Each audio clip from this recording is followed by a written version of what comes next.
This week's episode is brought to you by Manscaped.com. Use promo code WrestlingFuture for 20% off your purchase. Manscaped.com and the Lawnmower 3.0. Your balls will thank you.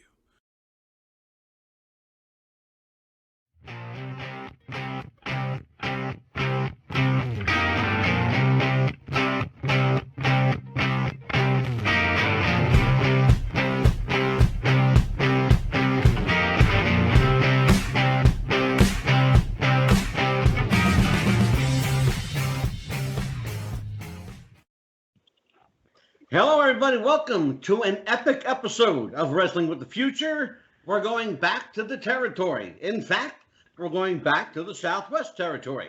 I'm Angelo DeCipio. Welcome to the show tonight. My co-host, as usual, the happy haberdasher, Dan the Man Sebastiano, the smartest guy in the room. Daniel, how you doing tonight?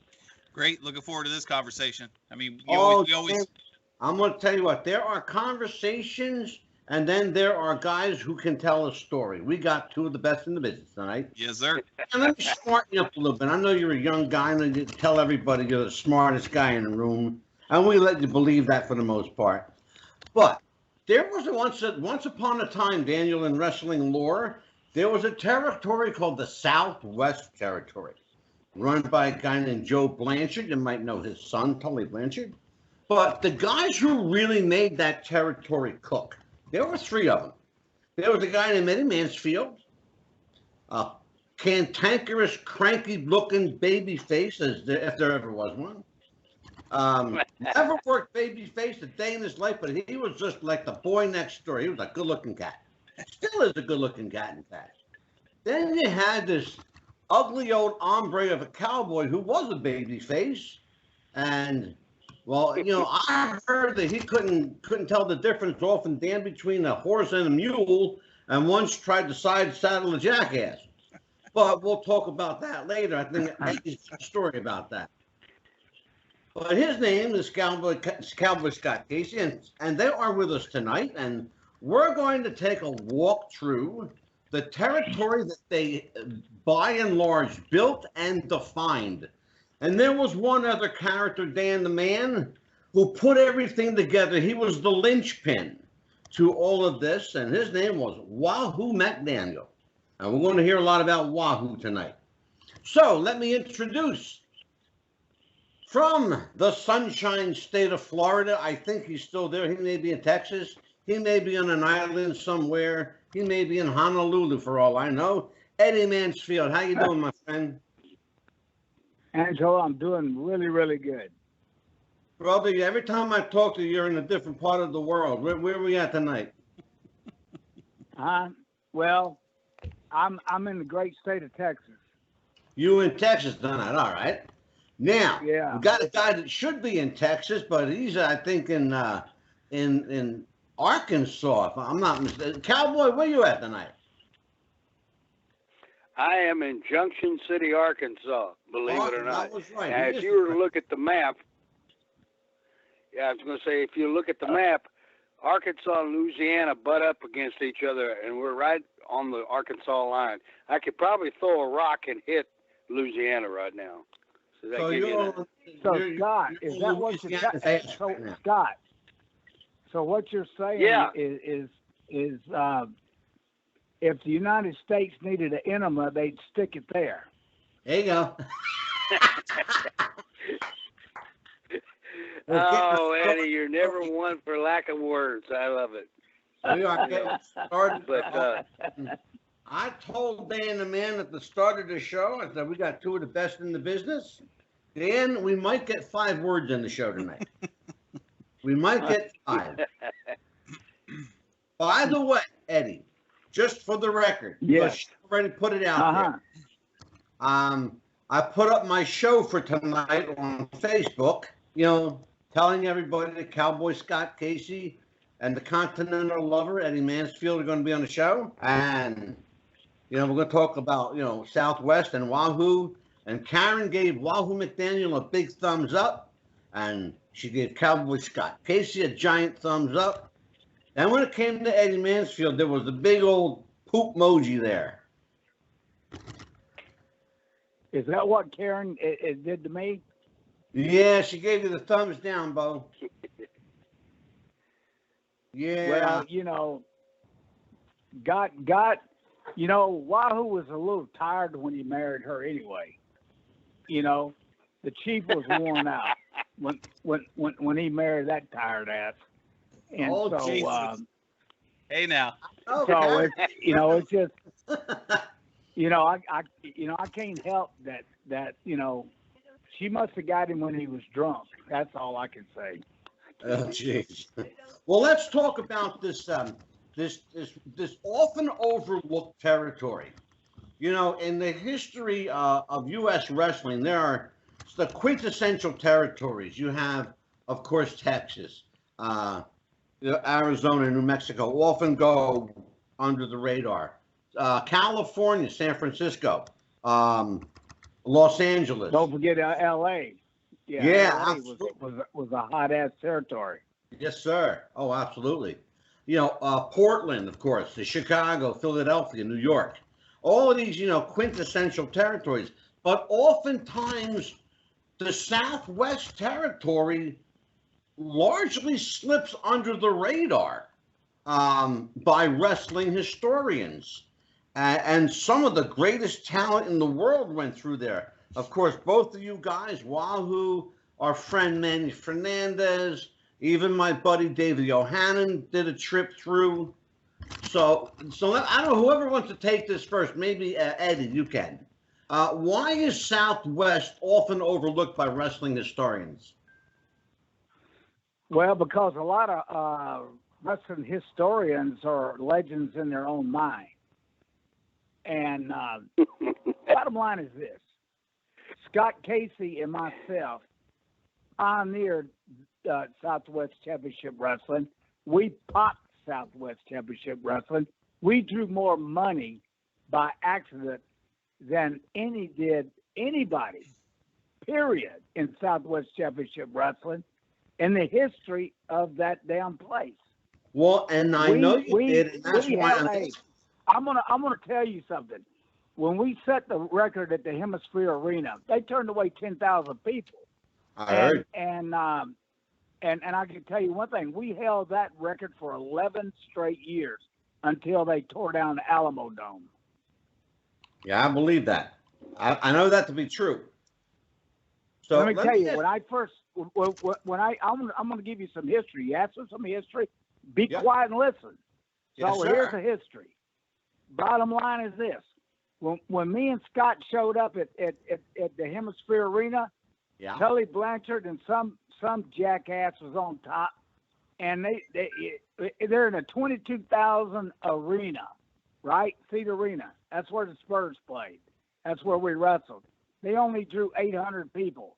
Well, when I left and Casey left, we were not only drawing 23,000 plus, but we're turning away people. And this was in every arena that Scott Casey and myself ever went in. And I know that to be true. Cowboy, let me ask you a question. How did you make your entrance in the Southwest? Who brought you in? Wahoo McDaniel and Tully Blanchard. I had gotten disgusted, and I left wrestling for about 6 months. And I get a call one day from Wahoo and Tully, and they asked me what I was doing, and I told them I was working for a security agency. And they said, how'd you like to come down here and make some real money? And I said, I don't know. And they said, Wahoo said, if you don't, motherfucker, I'm going to come down there and break both your arms. That was the way he always talked to me. He never called me Scott. Never call you Scott. No. I love him to death. God, I wish he was still with us. But anyway. Yeah, no, I'll tell you what. I went down there. He liked you. He called you motherfucker. Right. He was. Yeah. It is what it is, and I'm not going to deny it. And I probably did a couple of others. I'm not sure. But anyway, we got down there and we started working. And to be honest, and not because I love Eddie, but I do love him, his mouth got us over bigger than anything that we ever did. I mean, I raised quarter horses down there. I had 60 acres, and I would raise quarter horses. And he would come along and just browbeat the living shit out of me. You know, and I just went along with it because I knew it was going to pay off somewhere down the line. But I mean, the more he aggravated me, the more the people hated him, and I loved it. I thought it was great. And then God bless you, Eddie. You know, honest to God, you made this thing pop. I went along for the ride, but you really did. And then you know what, Cowboy, you brought a segue in here, really important too. Because, you know, Eddie, you're a guy who you're entitled with the heel, but you're a good-looking guy. You look like the boy next door. Scott Casey, you know, looked like, yesterday's roadkill. I mean, let me tell you. Here's why it worked. I'm gonna tell you why it worked. And I had this long talk with Wahoo. Right. When I sat down, Wahoo asked me who I wanted to work a program with. I said, Scott Casey. He said, why? I said, well, fuck, look at him. I said, he looks like the Marlboro Man. I said, he looks like every woman in Texas wants him. And I said, look, you let me get some heat on him and let me talk about him a little bit. And I said, it's going to be like two Bramer Bulls hooking up, two young studs that every woman that is in that arena wants to screw, and then, you know, and let me talk about their husband and wanting to buy a ticket to screw me. Let me get on the Casey and really get on him, and that's what happened. We fired them mothers up, and the rest is history, buddy. I mean, Scott Casey, I would have never ever picked another guy to work a program with than him. I'm telling you, me and Scotty popped that. I love you, Eddie. I've never made it pop. Yeah. And it's the truth. Well, you know, I've got to tell this story, and it's so funny. Wahoo had, it's about Wahoo, but it includes us too. Wahoo had this thing that if a little bit was good, then a whole bunch was great. Okay, you follow me there? Yes, sir. And I know where you're going with it. We would tape our television show every Tuesday night there in San Antonio, and it would just go on for hours, it seemed like. But anyway, we get through, we go to this place called the Diamond Gems. It was a bar, and they had this great big 9-foot-tall white polar bear there. And we would sit in there and drink, and Wahoo would get drunk and say, I'm going to scalp the bear, you know, because he's an Indian, right? So, right. After the TV show, we look around. Now, there's me, Wahoo, Tom Jones, and Mil Mascaras, all in Wahoo's big old black Cadillac. I look around, there's no Wahoo, there's no Cadillac. And I went, shit, what happened? Somebody said, oh, he left a while ago. He ran out the door. I said, ran out the door? We had someone he and I were living in a condo, great place. Anyway, we drove up.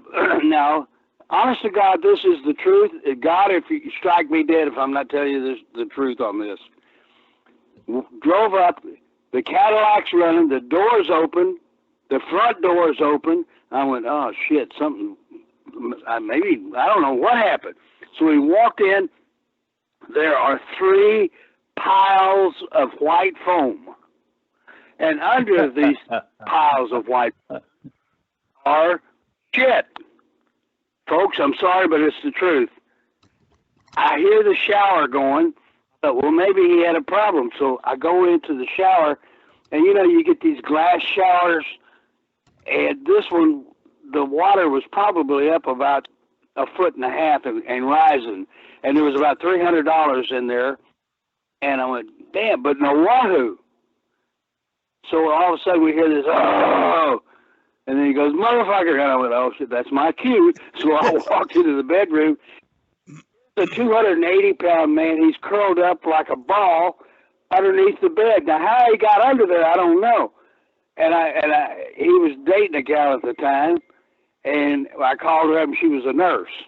So she came running over there, and she said, "What'd you do?" "Oh, I wanted to lose some weight." Now, remember I said his theory was if a little bit's good, then a whole bunch is great. This crazy son of a bitch took, what was it, 2 LASIK shots. LASIK is a water shot, maybe, and a 6-pack of Phenamint to eat to lose weight. Now, can you imagine anybody in their right mind? Well, that answers the question right there. But, I mean, here he was. He's like that. You like, I mean, he was so tightened up. I mean, it took us forever to get him back to normal, but that was the truth. And we heard. That's my story, and So anywho, now, let me ask you a question. You go to the promoter and you say, "I want Scott Casey. I want to work a program with him, and let's do this and let's do that." So what do you say? And how do you approach the Cowboy with this? Well, I talked to Wahoo. My deal, I cut a deal with Wahoo that comes from Atlanta down the Southwest. Right. And my deal was that I get a star maker every week.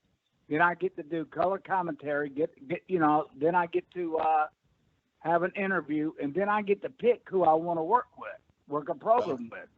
Mm-hmm. And so me and Wahoo, we had a bet, and he said, "I bet you $1,000 you couldn't draw 2 dogs of goat shit with Scott Casey." I said, "Are you kidding me?" I said, "I'll take that bet all day long." And Buddy, I shook his hand, and I took that Indian's money too. And so I can tell you one thing: from a time that I tore that Cowboy hat up, and that was it. Game was on. Oh yeah. And I used to tell them Cowboys, I said, "Man, I've been in Texas. I hadn't seen a cowboy yet." I said, "Y'all John Travolta looking bunch of idiots." I said, and nanny goat riders and different stuff like that. And you gotta. That's what's missing today. They don't make it personal. Yeah. The people at home Absolutely. don't feel any personal acquaintance. It's like Scott.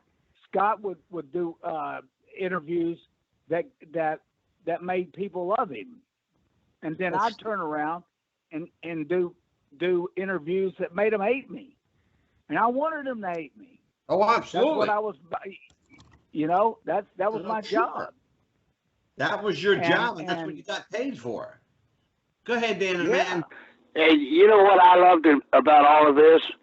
When they were going to pay us off, Eddie held them up for more money, and I loved it. I thought it was great because I figured we were probably getting screwed out of some of it. But anyway, I'll never forget that. I looked at you, and you grinned real big and said, "Ain't it grand?" And I went, "Oh, shit." But you got to do what you got to do to make your money, right? So, absolutely. And that's what we did. You got to hold. We held them up. That's right. Well, we had Larry Bisco on the other night. If you're gonna draw the bank, you at least need to get paid from the bank. Well, we had Larry Zabisco on the other night. He basically said the same thing. We didn't work, we didn't eat. We had to work to eat. You're right. Yep. Yeah. Go ahead, Dan. Yeah, and a lot of times we worked and didn't eat. Why am I even here? Well, that's what we're trying to figure out. Oh. Well, let me ask you guys something. The Southwest had a lot of working relationships with some of the other, especially the AWA and some of the organizations around there. But you put on weekly shows, and if I remember correctly, it was USA Network. The one of the time slots that the WWF ended up taking over during their big territory killing expansion. I'm curious, with working every week in Southwest, did you guys travel back and forth as well into territories, or was it more of a permanent contract?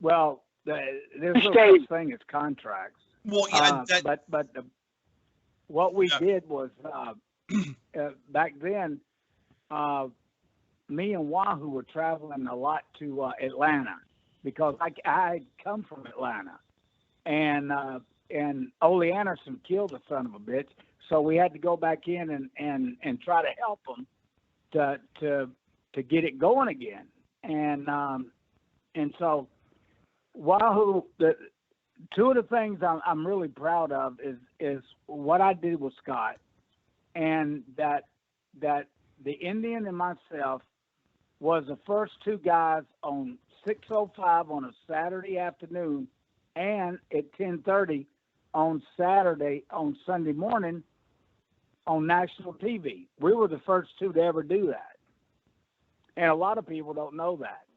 And yeah, they certainly the wrestling historians. Yeah. The wrestling historians certainly wouldn't let my name be known, but it's okay. Well, I mean, correct me if I'm wrong.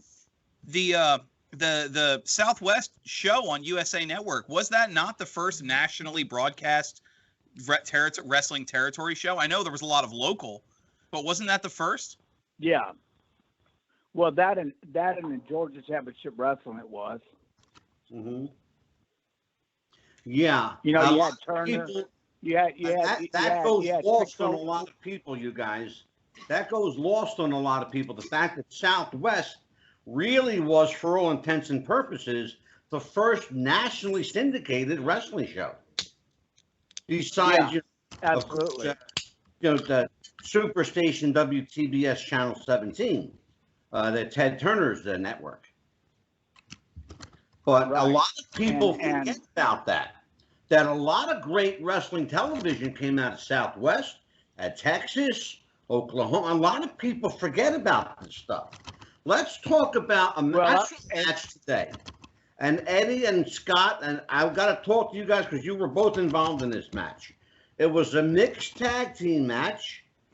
Two big guys and two little guys versus each other.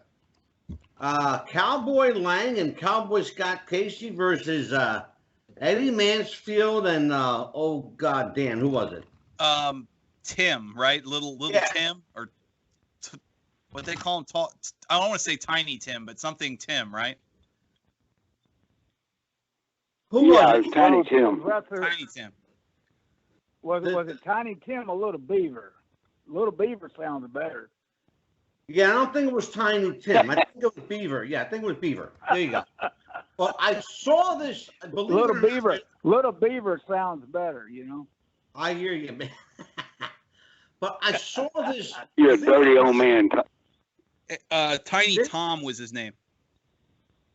This match, believe it or not, is on YouTube, and I watched it today, and it was. I thought to myself, this is hilarious, and you know, as much as Eddy Mansfield is like, you know, the dreaded heel, he's funny as fucking shit. Because you were hilarious working with this little person, and you know, Scott Casey. You know, Scott, you're so friggin' big. I mean, you just looked out of place.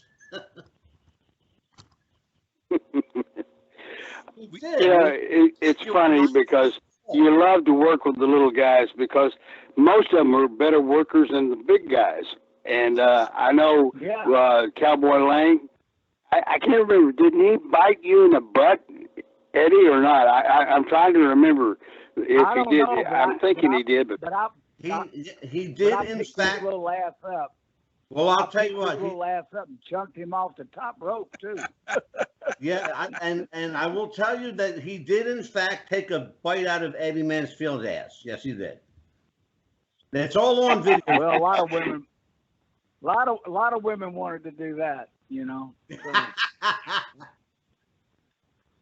So. You're nuts. You guys, we talked a lot about you guys drawing money, you know. So let's talk about the money that you guys drew in an area that never knew what money looked like. And let's I mean, I hate to like put the shitter on anybody, but let's just be honest about it. Up until Wahoo took the book, Southwest was in trouble. And Eddy, you know it because you were there. You know, well, and you know, it's got, Tully. Let's just cut to the fucking chase now. The problem with Southwest Championship Wrestling was Tully Blanchard.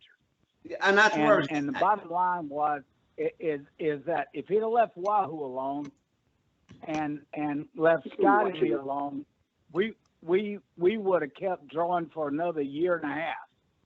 And that's exactly where I'm going. No. And he had to be on top. So that's when I told Wahoo, Scotty, you need to put Gino and that Tully together, because Tully always needed to sleep with a belt. He always had to have a belt to sleep with. Yeah. And Scott will tell you that. And I know that to be true. And he tried to give me the Southwest belt. I looked at the chief. I said, "Hey, wow, I don't want no damn belt. I don't need a belt. Scott doesn't need a belt to draw money. We're selling it everywhere. We don't need a belt for what? This area in the airport? We don't need that." And it's funny, as you're saying that, people watching this right now are looking behind me at a photograph of the Southwest Championship belt, along with Wahoo McDaniel, Eddie Mansfield, and Scott Casey, been prominently displayed behind me. That was one of the early prestigious belts, by the way. Was it that he had to have it, or was it that Joe Blanchard wanted his kid to have it? No, his kid had to have it. Joe Blanchard, let me tell you something about Joe Blanchard. And I'm going to say this in front of God and everybody. Joe Blanchard was a good man. All right. He had a good heart, and he paid Scott and myself good. It was his son that was the whole problem. That's how come we lost. It's like I said in my book. Go ahead, Scott. Go ahead, Scott. I just said that in my book, I talk about Tully. I mean, now Tully's an old man like me, and he's a preacher, but back then he was a prick. And I told him that one time. He thought he could get over with everybody because he was the promoter's son. No, that don't work. Not when you've been in the business as long as we have. And but age humbles you, and you learn humility. And I talked to him, hadn't talked to him in 30, 40 years, and I saw him at the gathering in Charlotte, North Carolina. And we talked, and I told him, I said, you know what, Tully, I said, you were a prick. He said, I know. I just enjoyed it. But I mean, yeah, right along them lines, Scott, let me ask you, did Tully have this notion that he was better than he actually was? Because as a fan, before I got into the business, like everybody, I was a fan. And I always got the feeling that Tully felt like he was really better than everybody. That he was better than he actually was. Well, I tell you, lines, you're right. He probably did. The thing about Tully was, and a lot of people don't know it, he was a hell of a football player. He was a quarterback. And he even had Roger Staubach training him up in Dallas. He would go up there and work with Roger. And then he got into a car accident and tore his lat muscle on the right side, and he was right-handed. And that ended his football career. Well, maybe that made him want to go sour. I don't know. But, I mean, I know that story about his... Sure, but... Yeah, that's by the way, documented too. He had a promising football career that was cut short really quickly too. Go ahead, Dan the man. Well, let me tell you the truth about this. Tully Blanchard, the only school that would give him a damn scholarship was West Texas. All right. Yes. If he was so highly touted, why would West Texas want the son of a bitch? He led West Texas in the most interceptions in history. And you know who the scholarship was granted to him by? Scott, did you know this? No. Who gave him the scholarship to West Texas? Was the Funk Scholarship. No, who? Yeah, Terry Funk Dorian Terry? And Senior. that Funk Scholarship up at West Texas. We did. I don't know if they still have it now, but that's how he got the damn college scholarship. And what was the guy from the Eagles that was down there that was his name Richard? What was his name? He used to play tight end for the Osborne. Richard Osborne. Osborne. Oh, Richard. Yeah, and so we were in there, HT and Wahoo, myself. We were in Turtle Creek, at the golf club. And Richard looked at me and he said, "That Tully Blanchard's not worth a shit. He couldn't. He wasn't worth a shit as a quarterback, and he's not worth a shit as a wrestler." And he said he threw the most interceptions in the history of West Texas. And he said, and that's hard to do because they don't play anybody. And I said, "You got to be kidding me." Oh, shit. And so boy. I looked at Richard. And I said, "Oh, Lord." And he said, "He's horrible. He's just pitiful." And so, but Richard, he went on, to be he was the first guy to do a 7-Up commercial for the Eagles. He was a tight end, and he got stuck in his eye, and he got double vision, and it cost him his career. He was a good guy, though, Richard Osborne. He was really a good guy. Yeah, Crazy son of a gun, but he was a good one. I'll never forget what he told me. I like to die. Well, let me It's kind of hard. Let me jump in here real quick. You were talking about Tully having the be with the belt and everything, and I know if I remember correctly, he was something like a 9 or 10-time champion. Yeah, but I don't like that. I don't like that. Waste too much time talking about Tully. Well, no, that's why I was transitioning to this question. With some of the other, obviously with him being forced to dominate the scene, was there discussions among like a lower card title? I know you guys had a version of a television championship and some other things, and obviously you both had success with in the tag division. Was there talks of doing more undercard since the main event scene was kind of monopolized?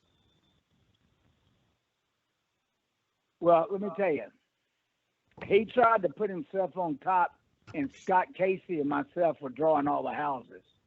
And finally, the shit didn't work any longer. Because I went to Wahoo and I said, "Hey, this is bullshit. This is not, we're drawing all the houses, Wahoo. How come all you wasn't drawing all this before Scott and me? You had the same damn people." Let me. No, me and Scott, we were main eventers, buddy. We popped Southwest Championship Wrestling. We put it on the map, or it wouldn't have ever been on the map. Period. Completely fair. And the fact that if you say do a YouTube search or an independent search on Southwest Championship Wrestling, probably 8 of the first 10 sites are some segment featuring you, one of you, two, or both of you, which I want to follow up something Angelo brought up, because I know we had talked about it last time with the tag match, the mixed tag match you had with the shorter gentleman.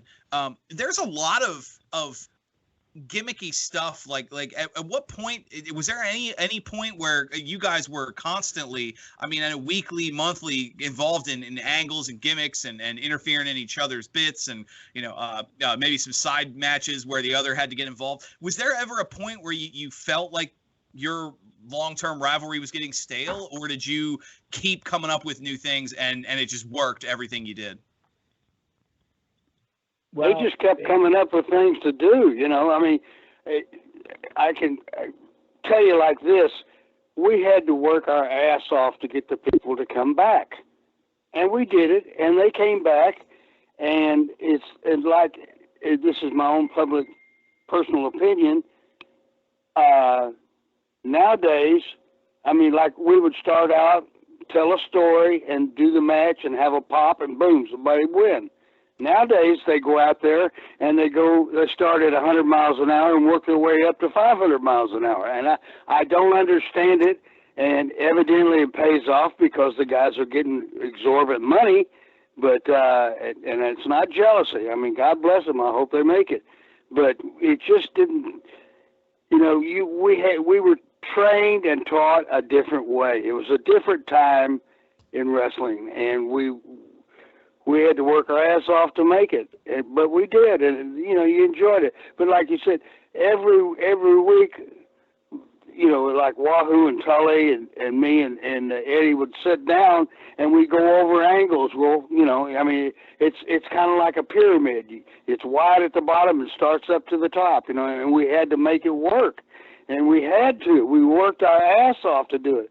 We did a lot of blood, a lot of you name it, and we had to work hard for it. Stabbing my happy. I just think stabbing my happy ass. You didn't mind. And I want to tell somebody, Scott Casey, when we were doing the hair versus hair stuff, it was really cool. We probably had the first scissors match, on a pole that I can remember of in wrestling. Could you remember of another scissors match? It was, in fact, the first. That's a fact. That was the first one.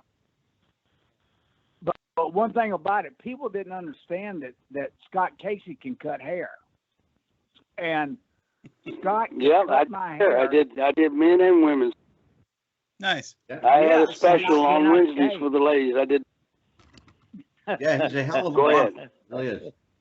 So let me ask I you, guarantee Scott, you one thing. But hey, let me finish my story before I was rudely interrupted. And so, that's okay. Bottom line is this.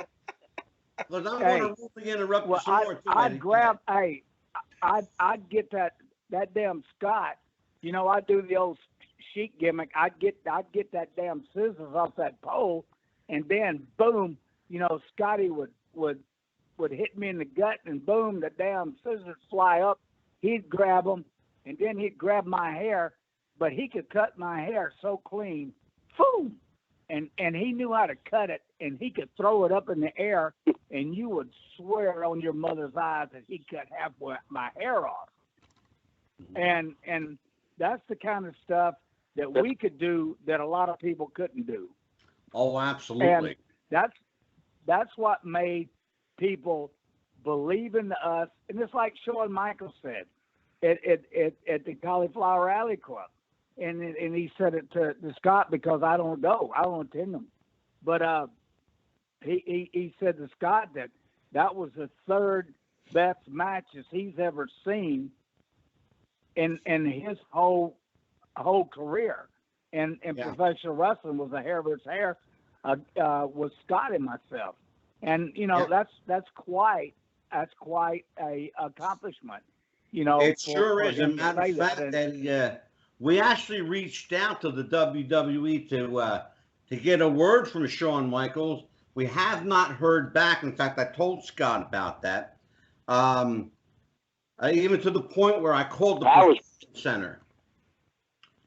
But, I was surprised that he paid us that type of compliment. Shawn had just been in the business for less than a year, maybe, when he saw that, and I was flabbergasted because here this guy has made millions of dollars, and but you have to remember too, Scott, that it's like I said before he got into the business, he was just like all of us. He was a fan first. So he appreciated great wrestling. Speaking of great wrestling, Scott Casey, Southwest Championship Wrestling, there was an angle that you were involved in, one of the most talked about of the time, involving Cowboy Scott Casey and a gentleman named Bobby Jaggers. Walk me through that fiasco. Well, through Bobby Jaggers. A lot of different done over the years, and people say, "Oh, well, it's going to kill this, it's going to kill that," but you can't kill wrestling. People love to come and see it. But what you're referring to is, I had 60 acres of land, and I had a lot of horses out there, and they would drop horse shit all the time, and we worked an angle where I took and filled a 20-gallon bucket full of horse shit, and Bobby was up on the podium with Steve Stack doing an interview talking about me, and I was, once again, the Nanny Goat Rider, and that's Eddy's by anyway. I just, we had this bucket of horse shit in the back, and some of the guys would take a leak in it and everything else because they knew it was going to go out. What was going to happen? We went and had before the people came in. We took the bucket of horse shit and put it under the podium. Oh my God! Bobby comes up there and he talks and he challenges me to a match, and I say, "Why don't you get in the ring now?" And he said, "No," and he's doing his thing. Anyway, he slapped me in my left ear. He was right-handed, obviously. He slapped me in my left ear and blew my eardrum out. And when he did that, I had, you know what tinnitus or tennis is, you know, rings. I still have it. But anyway, well, turns around and I take this bucket of horse shit. And folks, if you're listening, this is the gospel. I emptied that whole thing on top of his head.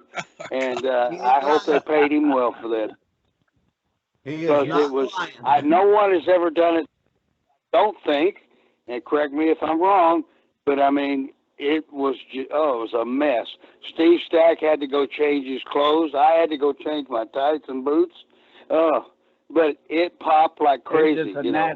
And we. And go ahead. I'm going to tell you something, brother. It is immortalized on video for the entire world to see. And if you haven't seen it, Jaggers, go check it out. Hey, Jaggers was a piece of shit. I'll never I forget heard that. You know, I heard that for sure. When he, you know, if his lips was moving, he was lying. And so Jerry Briscoe, you'll love this, Scott. Jerry Briscoe calls me and he says, you know, Bobby Jaggers died. I said, oh, I'll be damned. I said, you know, Jerry, I guarantee you that son of a bitch is up there lying to God right now. And that's the truth. That's, yes. That's exactly what I said to Jerry Briscoe. It's like, that's the first thing that come out. I guarantee you, he's lying to God right now. Guarantee you, because he had to lie to get. He had to lie to get past St. Peter. You know, yeah, right. Told him a good lie. Yeah, and so he got to God. So you know he's lying to him. Well, let's talk about the people of that caliber.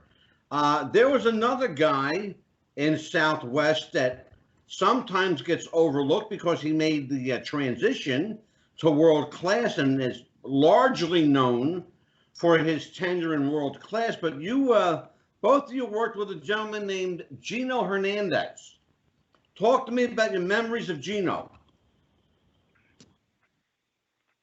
Well, I remember Gino had the same kind of attitude that Tully had, and they thought they were better than sliced bread. And, you know, and I'd been in the business 12, 15 years at the time, and Gino started his bullshit with me. God rest his soul. I have nothing against the man, but I told him, I said, I don't want to hear your bullshit. You can rattle off all you want to these young guys. I said, but I've heard it all, and I know it all, and I know when you're bullshitting and when you're telling the truth. And he laughed. He started laughing. And after that, I got his ultimate respect because I stood up to him.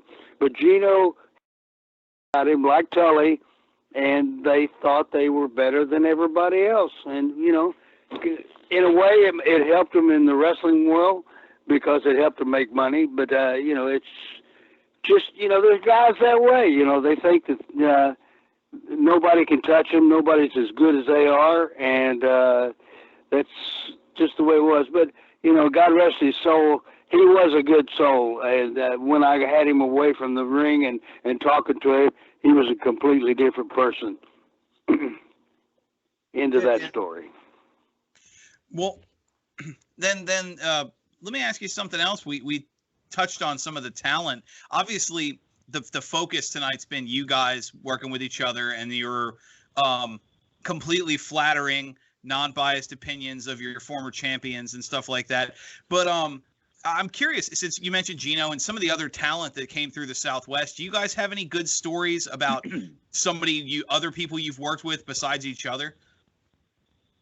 Yeah, absolutely. Yeah, I can remember there was a lot of guys. I mean, I worked on my 33rd day. Well, one at a time. Hold on, Eddie. Let me tell you this story. I still have the scar. Oh, shit. Where Armand Hussein locked up with me, and he had this long fingernail, and he just sliced it. And I don't know whether you've ever seen a cheekbone. It looks just like an eggshell on the outside. And I was so mad. It was my 33rd birthday. We were going to go out and celebrate and have a good time. And yeah, it took 16 stitches to. Yeah. Man. But I was still pretty. Well, you're still good. Well, I tell you. Absolutely. Yeah. How about you, Eddie? But I tell you, I mean, well, you know, with Scott and like Wahoo, it was Terry Funk and myself in a tag match. We had this a couple of times in Corpus Christi. I mean, we had riots. I mean, people don't even know what riots are anymore. We had riots back then, and we'd have to fight our way back to the damn dressing room, and it was unbelievable. And I'll never forget that night. I think I grabbed you in a headlock and ran you back to the dressing room one time, Eddie, because of the riots. I'm not sure it comes to mind. Yeah, you had to get my ass out of there. I said, shit, that's my payday they're trying to kill out there. yeah, that's it. And so, and I told Terry, don't you turn around and yell at them. Let's keep moving. You know, they're throwing belt buckles and everything else at her. He turned around. He said, "You stinking, rotten Mexican!" About that time, boom! He got stuck right in the throat with a knife. And he looked at me and he said, "That son of a bitch stabbed me." I said, "Well, I told you not to stop." And he says, "Let's go." I said, "Now you want to go?" Okay, so we got back. But that's Terry. And I'll never forget this, Scott, and I don't know if I ever told you this. The night we drew that big house and we set the record in San Antonio, Funk Jr. and Terry came over to me. I was lacing my boot up. And they looked at me and he said, "Hey, I just want to tell you, you and Scott Casey drew this house. None of us in here drew this house. You and Scott Casey drew this house.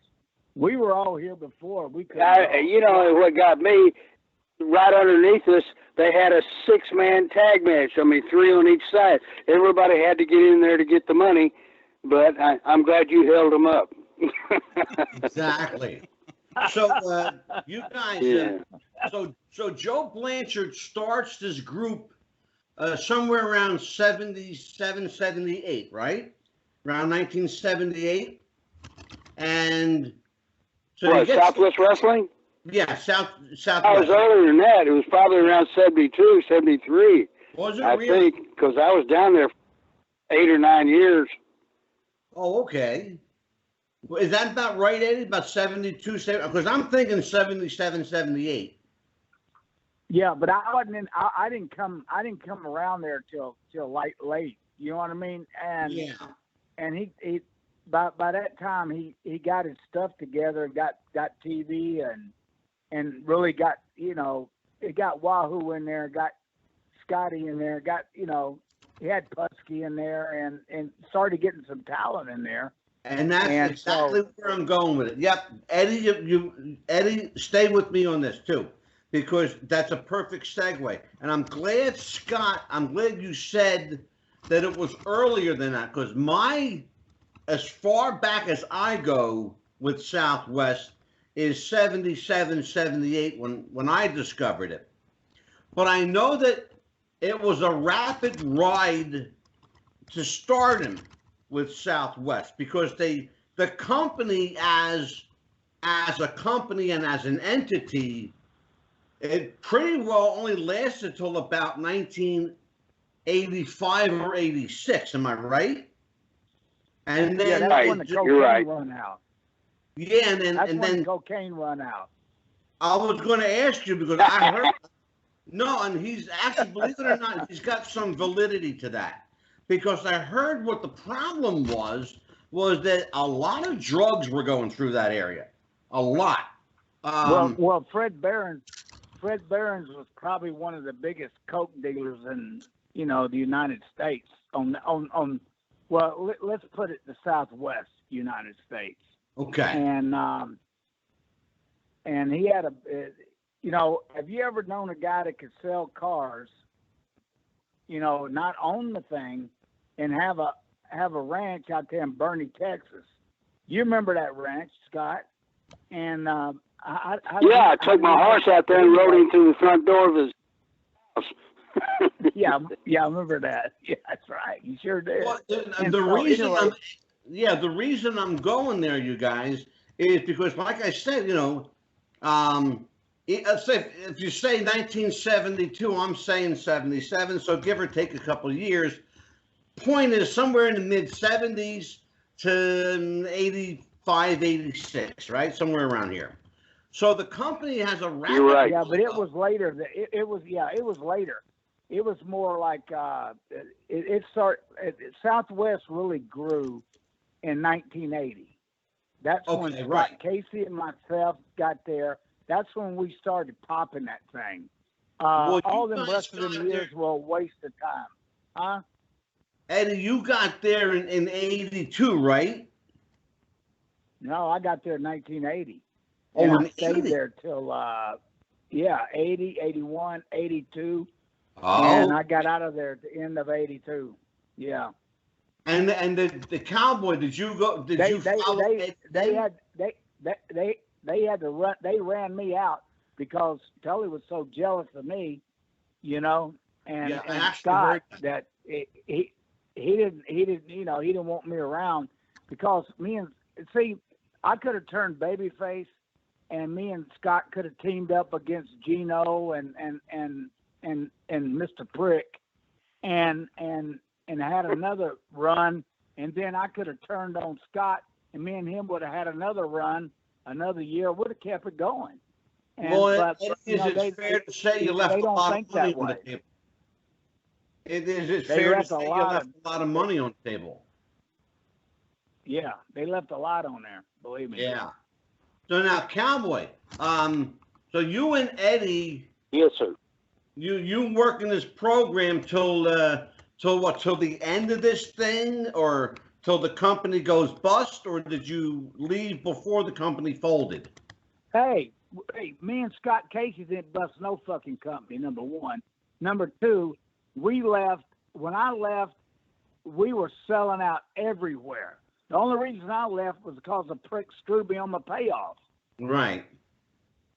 I never implied. I left. I want to clarify something because it's important. I never implied that you and Scott busted the territory. What I said was that the company went bust. The company itself went broke in 1988. That's a fact. That's a matter of public record. And I know that. I believe Fred Barron was the reason. Jaggers. Say again, Scott. No, it's just like. Say again, Scott. Hello. Yeah. Say that again. What was the reason? I said I believe it was Fred Barron. I think he was the reason. Because either Joe got tired of doing it or got sick or something. I don't know. Because by that time I had gone away from it. I think it was like 87 or something like that. When Barron came in there, I didn't stay. And I went up to Dallas for about 6 months, and then I got my chance to go to the WWF. So okay, because here's what happens then. There's something interesting happens then. Around 85, 86, toward the end of Southwest, World Class and some of the Texas territories start absorbing some of the talent from Southwest. And guys who never got over in Southwest were now all of a sudden becoming stars. Now, my question to both of you seasoned veterans, is that and Dan's laughing at me, is that a testimony to the Texas territories, or is that a black eye on Southwest for not utilizing some? Well, let me tell you something. If the son of a bitch couldn't get over on Southwest Championship Wrestling, ain't going to get over anywhere else. And the only reason he got over anywhere is because they didn't have any other talent. I can tell you that. That's my point, Eddie. Thank you for going. That's why I said stay with me on this. Now, because one thing about it, Scott Casey will tell you exactly what I'm saying. If you didn't get up and go, and you had to bring it every night. Yeah. I mean, this is Texas. This is not some kind of little fluffy ass damn little place you go hang out. Man, we used to move them tables. We used to have brawls all over the damn buildings and everything, man. And you know, you had to be a pretty tough guy to handle all this shit, you know. And we didn't play. Texas wrestling was tough. Oh, straight shit, absolutely. So let me ask you then, you know, Scott. No, let me ask you something, Angelo. What you forgot to bring up is this. Okay, Scott Casey got over bigger, better, drew more money than Wahoo McDaniel. Well, we're actually going to talk about that. Don't forget. Chavo Guerrero. All these other guys that are supposed to be so great, but no, the Cowboy outdrew them all by accident. Well, that's what we're going to talk about. We're going to talk a lot about that, in fact. Don't forget, it is a 2-hour show. Well, I'll tell you right now, thank you for saying that, Eddie. That's very flattering. You know, of course, it always takes two of you in the ring to dance. But anyway, I have to give a lot of credit. I have to interrupt you, Scott, because I'm going to say something. You're a humble guy, but I need to say something for the record, okay? So hear me out and just okay. It's true. You're absolutely right. It takes two people to dance in the ring, but one of those guys is always going to shine. One is always going to shine, and that's the guy that people pay money to see, and you're that guy. So I appreciate your humility, but keep it real around here. We are up on the hour. You know, it's like I was going to say. So, Angelo. Yes, sir. What would the people?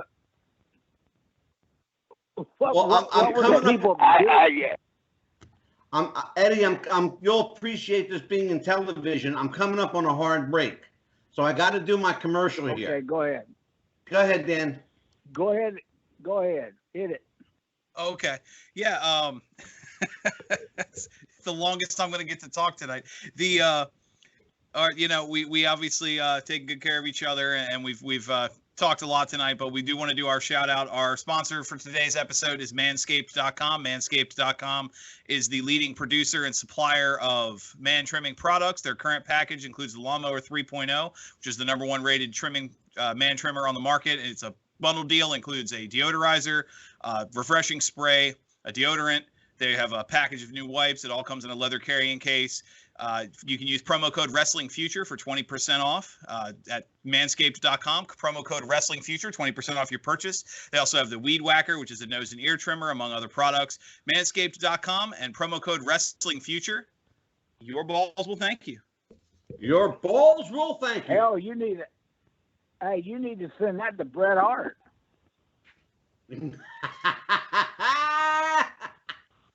I got that one. I got that one, Eddie. Thank you. You got that one, didn't you, Scotty? Yes, sir. I got that one, brother. Okay, so now. Angelo. Yes, sir. Yes, Scott. I was trying to say before the mouth on the other end has gotten weight again. Hold on, Eddie. I love you. But anyway, the thing I think that helped me get over more than anything else in the world, and it was such a simple thing. I was in Los Angeles, and I was out there talking, and I see Lou Thez, and he's peeping through the curtains. This is the first match. And I walked up to him, and for all you people that don't know who Lou Thez was, he was like 7 or 8 time world champion. I mean, he literally went around the world that many times. Tremendous worker. And I asked him, I said, legit Lou, yeah. What are you doing? I said, you've been world champion. He said, Scott, and I'll never forget this. He said, you can always learn, you can always steal, you can always put it into your repertoire, different moves, and it'll help you get over.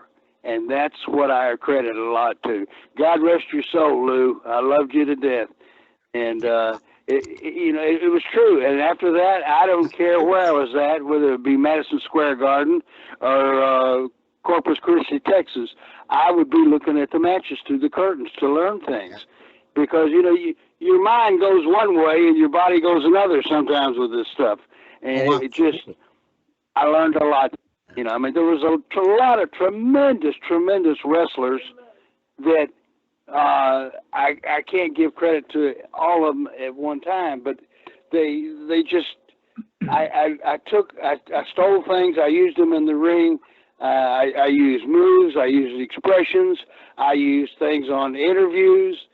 And for all you young guys out there who are hopefuls that want to wrestle, let me tell you, you can have the best looking body in the world, like, say, the Ultimate Warrior or somebody like that. You can have the best moves in the ring and wrestle, and their timing can be great. But if you cannot, and I cannot stress this enough, if you cannot talk on that microphone, you might as well hang your tights up and go home and get a ticket for the next show. Because that's what made in the story. One of the greatest talkers in the business, bar none, and we got him on the show tonight. And arguably, he is a guy who can work. And there's a big difference between wrestling and working. Eddy Mansfield is a worker, but bar none, Eddy Mansfield is the golden voice of the promo, straight up, straight shoot. This man can cut a promo on a dime, and I've seen him do it. He did it with me twice on the show tonight. Hey, let me tell you something about Eddy Mansfield. We'd be out there wrestling in the ring, and all of a sudden he'd save my bacon by telling me, okay, let's do this, let's do that, all right, and stop right here and we'll get it done. And I admired him for that. I never got pissed off at him or nothing because I knew he knew what he was doing. The man was a natural at what he did. And love you to death for it, Eddy. Scotty, let's talk about that. Well, Ed, I appreciate that. Question for you, Ed. And you and I have had some conversation before. Well, let's talk about something we've never discussed. I know that let me back up for a second. The other night, Larry Zbyszko was with us, and Larry said something really interesting. He said back in the territory days, there weren't a lot of wrestlers because the business was so closed off from strangers. They didn't trust new people getting in. They didn't want new guys to come in because it cut into their money and it cut into their time. But a lot of guys that had talent and no training got in because of their promo skills. Larry was one of those guys like you, Eddy, who all he had to do was open his mouth and people hated him. Now, talk to me about this ability. I know you've had some training, but the bottom line is what you have comes either instinctively or it's just bred in you. It's got to be something that's just part of your DNA. Talk to me about the art and skill of being a pro wrestling promo guy. And you're one of the best. It's not only about being a wrestling promo guy. It's about, I'll never forget this. And Scotty mentioned L.A. I was on top for a while in L.A. And I was sitting, I'll never forget this, on seat 32 in the Olympic Auditorium next to Leo Garibaldi. And I said, Leo, I'm not one of the biggest guys in the world. I said, how can I, be a star in this business and stay on top? He said, well, Ed, he said, I can give you the finish. And this is where so many guys have missed the whole point about this business. I can give you the finish, but what you do in between the time they ring that bell and that finish will get you over or it will not get you over. It doesn't really matter who wins the match. It's how you allow them to win that match.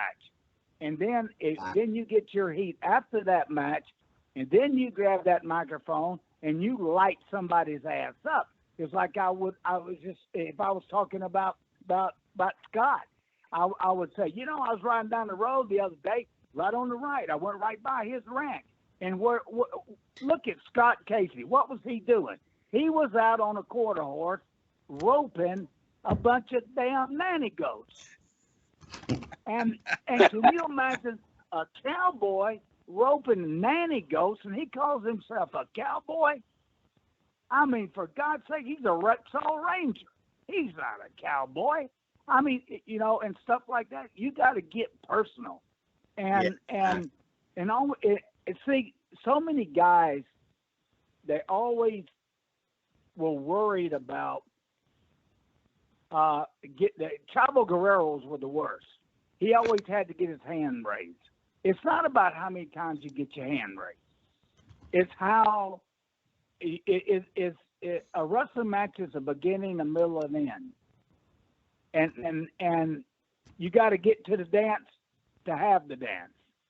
And so you got to work it, and you work those people into a frenzy. And when that Scott Casey used to explode on me, you could hear that freaking building shake. I mean, you could actually hear the building shake. Oh, yeah. And, I mean, it was just unbelievable. And that's the way you work it. And Scotty is like I told you on shows before I was on with you.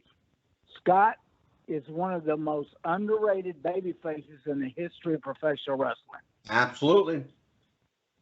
That's my buddy. And I've told you that. Well, thank you very much, Eddie. It's the truth. Well, like I said, it takes two of us to dance. Go ahead. Yeah. But I can tell you one thing. We damn sure danced good. We danced all the way, man. We sold out every single stinking from Waco to, the Von Erichs couldn't sell out Waco, but Scott Casey and Eddie Mansfield did.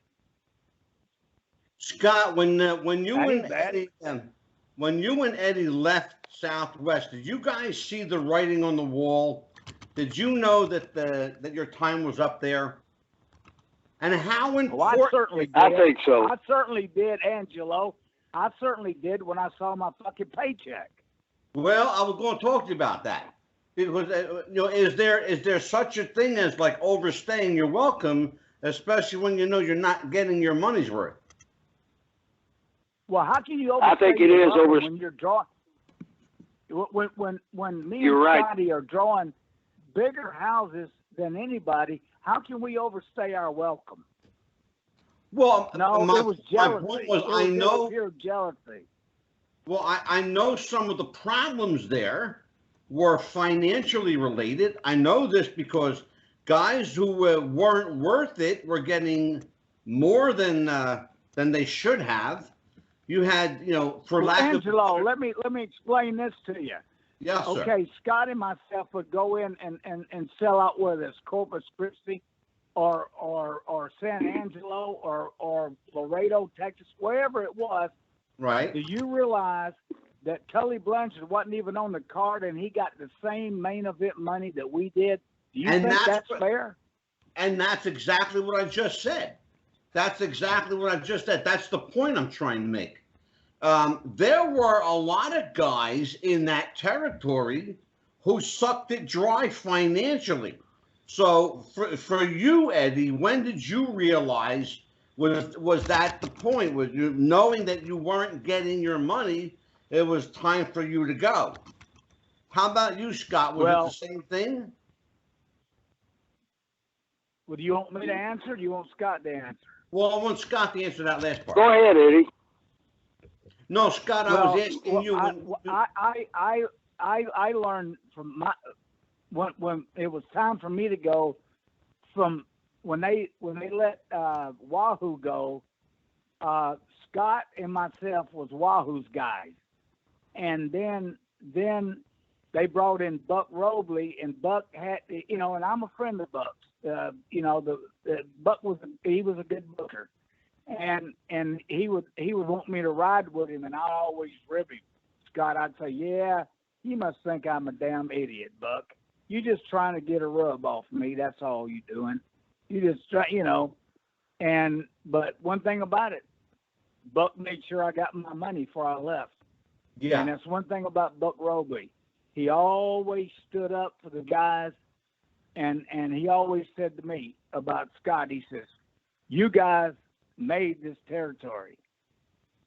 And he said, I hate to see you leave. I said, well, what else would you like me to do? I said, they're trying to run me out the damn door. Yeah. It's a shame. Cowboy, how about you? That old saying, money talks and bullshit walks. And that's what happened finally. True, you can see the writing on the wall, and if they want to go a different direction, if they've got different bookers in there, let them try to do it. Let them see if they can make the moves and make the money that we drew for them. I don't think they could. It's just sad but true. Did. It could be a cutthroat business, and we all know that. And it's just like after I left Southwest Wrestling, I went up to New York. The very first match I had, I put somebody over, and I said, "Whoop, this ain't going to last long." I stayed there for almost 3 years, but they never used me, so I knew the writing was on the wall. It's just like down in Texas, the writing was on the wall. It was time to go, and I did. Well, let me ask you. You were talking about, obviously it's come up a lot tonight about the draw and bringing in the tickets and the venues and all, or selling out the venues.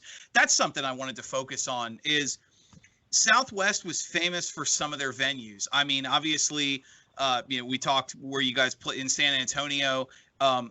Do you have any? Can you kind of just touch on some of the big venues you guys played? Because the history of some of the buildings are so tied to wrestling before they were tied to, say, basketball or some of what they're known for now. You want to go first? If you're talking to me, I'm not really following you. What you mean by the venues? I mean, do you want to know what we did in the ring, or the money we made, or no? The buildings. What Dan is asking is, talk about some of the famous wrestling buildings in Southwest and Texas, in that area. Oh, okay. Well, obviously you had San Antonio. We didn't do Dallas because Fritz had that. Right. Corpus Christi. There weren't that many big places. There was like, I'm trying to remember, Waco. Trying to remember some of the other. Waco, yeah, Waco. Waco was a hard place to sell out, but Eddy and I did. We sold it out, but it was the Heritage. Brownsville, Laredo. Jesus, I mean, you sold. Didn't we sell out Abilene too, Scott? Didn't they put us on that Abilene tour? Yeah, we did. And what's his name? Slatton, the lawman. That was his promotion down there, and we sold it out. He was grinning so hard. He said, "I never thought I'd see this," but we did. We got it done. Yeah, we did. Absolutely. Did either of you guys? It's just a lot of hard work. Well, have either of you guys worked one of the most famous buildings in the area, the Dallas Sportatorium? I know Dallas belonged to Fritz, but, a lot of people went in and out of the Sportatorium. Yeah, we both worked that, but, that was a real shithole. Well, Dan, talk to Eddy about the shithole called the Sportatorium. Well, yeah, it's funny. You're not the first person who's mentioned that. I'm curious if you have a specific story. Shithole. Yeah, I'm curious if you have a specific story that soured you on it, or was it just constant crap that you had to deal with being there? I'm not soured on any building. It wasn't. It's just that's you know, until Scott and myself started going into big arenas, and then the New York guys were going into big arenas. Southwest Championship Wrestling was one of the first promotions to go in big buildings, and that's what people don't understand. We were one of the first to go into big buildings, and we wasn't just wrestling in little shitholes like the rest of the promotions were, because they wanted to steal all the money. Well, but you had Reunion Hall, you had Reunion, you know, in Dallas, and we had the Hemisphere in San Antonio, and so I mean we could go neck and neck with anybody. Well, and let me tell you something. I'll put our crew up against anybody, anytime, anywhere. They can bring it. And Southwest Championship Wrestling was, hey, when Scotty and me were on top, there wasn't any better. We did the job. You talk arenas. Let me ask you something. The Southwest filmed at a place in San Antonio called The Junction. We've heard a lot of stories about that. That's legendary. I was just about to say, I'm only 37, so most of the history of that building predates me. I was wondering if you have any good stories from The Junction. Well, they damn sure had some good tacos next door. I can tell you that. Yes, we did. I want you to know, my wife's in the background. She was born in San Antonio. She just fist bumped your taco comment. She remembers that area. Have everybody know, and Scott Casey said it for the record, so I'm just going to reiterate this. Scott Casey said the best taco he ever had was in New Jersey. And he said it on this show for the record. Am I right, Scott? Well, he was. Absolutely. I'll back you 100% on that. Where? Uh-oh. Well, you know, you got to understand the Cowboy has a tendency to get drunk every now and then, and so a little bit. And so if he said that taco was good in New Jersey. Oh my goodness gracious! He must have been when you said he was drinking. That was probably Chihuahua meat, you know. Oh shit! I know No, he's talking about the Jersey tacos. That's funny. Well, let me they ask had fajita. Hey, you know, hey guys. Go ahead. You know, San Antonio is known for the puffy taco. There's a difference. Puffy. You get it? Puffy taco? Oh, you never had a puffy taco until you got called meat. I don't know if Meat Tierras is still there or not, but it has the damnedest food I ever ate. Meat Tierras. Oh, I love Meat Tierras right across from the Alamo. Meat Tierras was the best food. Oh my goodness, and I think they're still there, Scott. Man, was that good. Meat Tierras was the best. San Antonio was a great town. It really was. Let me ask you, as we wrap up, then to finish on a fun note. You guys talked a lot about traveling. The final question for both of you, then, for the years and experience you spent on the road, where's the best food you've ever had traveling on the road? Best food? Yeah, just period. Probably down there in Texas. You know, if you like Mexican food, and I loved it. You know, I mean, hell, I grew up on it. But that Meat Tierras is one of them. It's Scotty. It's called Paisanos. And it's just. And also there was a place called Paisanos. It was a Italian restaurant down there. That's unbelievable. I don't know whether it's still there or not, but hell, I hadn't been back in years. Yeah, but boy, they had some food down in San Antonio. If you can't get good food in San Antonio, it's your own fault. I mean, they got such it's a culture. It's a culture down there, you know, with food. It's really, really cool. Oh, yeah. You know? Yeah. Yeah. And anytime your girlfriend, you know, anytime your girlfriend's mad at you, Angelo, just take her down to San Antonio and she'll get happy. I'll have to ask my wife's permission first. I got to ask my wife's permission to take my girlfriend. Oh, shit. Well, that's where... Already on your watch shit list for showing you that.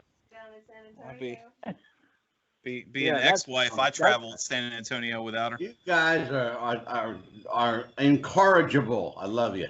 Well, I'll tell you what, Eddie, Scotty, thank you so much for joining us. I'm going to say goodnight to both of you. Eddie, where can people reach you? Hey, you be sure, everybody that's listening, you need to buy Cowboy Scott Casey's book. Because let me tell you something. Scott Casey is one of the best guys in the whole wide world. And I tell you what, me and that cowboy made more money by accident than most people did by trying. And you need to support his book. Either. Right. And well, Eddie, I love you for that. And Angela, once you cut off, I'll hold on because I wanted to ask. Yes, sir. Okay. Angela, when you get through with this, hold on so I can ask you something, okay? Yes, sir. All right. You guys, go ahead. Thank you for having us. Thank you so much for having us, Angelo. And Dan, you just talk too damn much. Too much. I got 10 words in with you two. I'm telling you what. I told Dan you might get 5 words in the night. Right? Apparently 10 words too many. You need many. to understand something, Dan. When you got 2 guys that can talk on the same show, you're lucky if you get 2 words in. I had to have him do my commercial at least. Right? Hey, Eddie, always thank remember, you, brother. guys. I'll touch base with you in a day or 2. Hey, you guys take care, and thanks so much for having me on and Scotty on, and be sure to plug his book and all the Southwest Championship Wrestling fans. Please buy his book because it's a hell of a book, and he's a hell of a guy. Thank you guys so much. Have a good night. Thanks, Eddie. Take care. Good night. Eddie Mansfield, everybody. All right, Scotty, you're still with me, right? Yeah, I'm still here. All right, there we go. Okay, so I need to ask you something. Yes, sir. Yeah, a female wrestler by the name of Candy Devine called me, and she said, "How do I get podcast internet on my phone?" Oh, wrestling with the future. I have no idea what that means. Sure. Excuse me, what? I will take care of Candy Devine. Not a problem. I will send all the links to you. Okay, I appreciate it. It's been a lot of fun, and I'll do it for you anytime. You get in a bind, give me a holler. I'll be glad to help you. All right? I know, and I want everybody to know that I am promoting your book right behind me. It's called One Last Ride, The Tales of Cowboy Scott Casey, co-authored by Nick Massey. He's a buddy. He's been on the show with Scott. Get the book. It is available everywhere books are available on Amazon, Dalton Bookseller, Barnes & Noble. You can get it everywhere. So get Scott Casey. What's it, like $20, Scotty? Just if you're going through the mail, it's $37.50. If you're not, it's $30. $30. Okay, I was not sure if it was $20. Okay. You got it. Absolutely, brother. Well, listen, my friend. Thank you for All joining right. me. I'll probably give you a holler tomorrow because I want to talk to you about some stuff anyway. All righty. Okay, and give me that stuff so I can tell Candy how to watch our show or listen to our show. Oh, okay? She can watch it and listen to it. Absolutely. Good stuff. Thank you, Scott. Okay. Take care. All right. Have a good night. Scott Casey, everybody. Bye-bye. Daniel? Yes, sir. I think the word count for you and I combined might be 20. 20, 25 tops. Yeah, tops. First of all, when you got Eddie Mansfield on, right? Just shut up and sit back and listen. Well, I love the fact that we were keeping count of the number of cutoffs. How sad is that shit? Hey, you know what? You were trying. You kept trying to throw it to me, but you got 2 talkers that just let him go. Yeah, but he says, before I was rudely interrupted, let me tell you something, brother. How did Wahoo McDaniel would say it? Listen, motherfucker. Right. I'll interrupt you some more. That's funny. Because I'm good like that. Just ask Dan the Man. Daniel, we got through another one. Okay. Yes, sir. So, just so everybody knows, you're not going to be with me Tuesday. You've got another commitment. Yes, sir. Mike Messier will be with me Tuesday. We are bringing back, on Tuesday, really important guest, and I want to tell everybody. On Tuesday, Seth Turner, one of the founding members and president of the International Professional Wrestling Hall of Fame. He and Tony Villano saw this vision to fruition. Try to say that one there. And Seth is the young buck that took control of this thing, and he's a guy that's got a lot of wrestling knowledge and history to him. Right. Fairly young man, but he's steeped in wrestling history. He really loves his wrestling. And correct me if I'm wrong. That he was the one you posted the link to where they had just recently acquired Bruno's original belt, right? Exactly right. Yes, they did acquire it for their museum. It was the actual belt that Bruno won. They got it from the Sammartino family. They actually donated it to the museum. Nice. Because that's what Bruno would have wanted. And if Bruno, it's funny because Bruno often gave, I don't know if you know this, Dan, but Bruno often gave that replica belt to people he would meet. Oh, nice. You can go. He actually gave one to Bruno Mars, who he's named after. Bruno Mars is named after Bruno Sammartino. Bruno Mars' dad was a wrestling fan. Of course. And he was a Bruno fan. So he named Bruno Mars Bruno after Bruno Sammartino.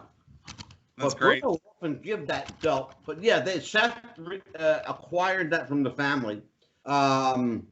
He's also got some breaking news he wants to share with us, and we may be breaking some news of our own on that day